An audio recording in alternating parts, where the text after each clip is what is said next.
So we open the floor to questions if you have any questions. Assalamu alaikum, Shaikh. Alaikum salam. Today I got a question on through a Facebook message that there is a person has questioned me that there are hadiths mentioned in Bukhari and Muslim which contradict with Quran. So how can we expect that this hadith is Sahih hadith? Well, this is very easy to state. First of all, Facebook is not a platform for learning Islam. You have so many Facebook muftis telling you halal and haram and arguing. Most of them, wallahi, those who talk on Facebook and they say that, no, I disagree, this is right, this is wrong. Wallahi, a lot of them do not know how to purify themselves after answering the call of nature. Wallah, and I swear, let alone to know anything about the Quran or the Sunnah. You get people arguing, this is halal, this is haram. Yes, Allah says in the Quran. I said, listen, come. Quote me the ayah. I said, no, I don't know, I read it somewhere. Okay, do you know Arabic? I said, no. Subhanallah, you don't know Arabic. And you don't know the ayah. And you're giving a ruling. This comes from this is from shaitan. And he said, no, I read the translation of the Quran. MashaAllah, very nice. You are depending on the mind of the translator. So do not take your religion from Facebook or any other social networking platform. Secondly, claims can be easily made.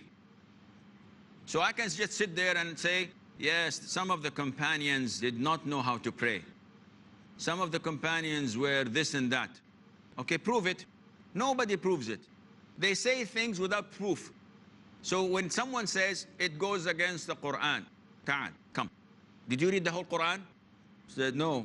Do you memorize it by heart? I said, no. How do you know it goes against the Quran? Maybe it is a general evidence and there are specific evidences like حُرِّمَتْ عَلَيْكُمْ الْمَيْتَةُ وَالدَّمُ. Then dead animals and blood is forbidden for you. When the Prophet comes and says, Islam, that there are 2 dead animals and 2 bloods are permitted for us. So this is known as a general text specified by this hadith or so on. So those who claim there are hadiths in Bukhari that contradict, how do you know? Have you read the Bukhari? He said, yeah, I read it. He didn't read it. And not only that, that Sahih al-Bukhari, all the ummah of Muslim agree that it is the most authentic book after the Quran. Now, even Sahih al-Bukhari, it has what is known as al-mu'allaqat, al-ahadith al-mu'allaqa, which is not connected to a chain of narrators. Usually, the Bukhari puts his fiqh, his study, in the title of the chapter. So he says, Bab, chapter that deals with so-and-so. So this is his opinion. And then he puts a number of ahadith that have no chain of narrators.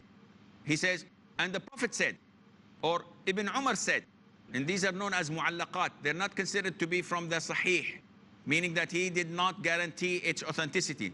Then he brings the hadith that is with the chain of narrators. He says, حدثنا so and so, Abu Ayyub al-Sakhtayani, so Al-A'raj said, Al-Zuhri said, Abu Huraira said, the Prophet said, alayhi salam. Now this is hadith sahih. No one can say and come and doubt that. Even these hadiths, people of ignorance would come and say, it goes against the Quran. It can't go against the Quran because they all come from the same source, and that is Allah the Almighty. Allah says in Surah An-Najm, وَمَا يَنطِقُ عَنِ الْهَوَى. He does not talk of whims and desires, the Prophet ﷺ. He only says, إِنْ هُوَ إِلَّا وَحْيٌ يُوحَى. It's a revelation revealed to him. So I could cast doubts from here till doomsday, and people would take, for every doubtful matter, would take hours and days to refute. But this is not the right way of learning Islam. Learn Islam through Quran, through the authentic Sunnah, and with the understanding of the best favored 3 generations, the generation of the companion and who followed them and who followed them. This is all the time we have. Until we meet next time, fi amanillah, wassalamu alaikum wa rahmatullahi wa barakatuh.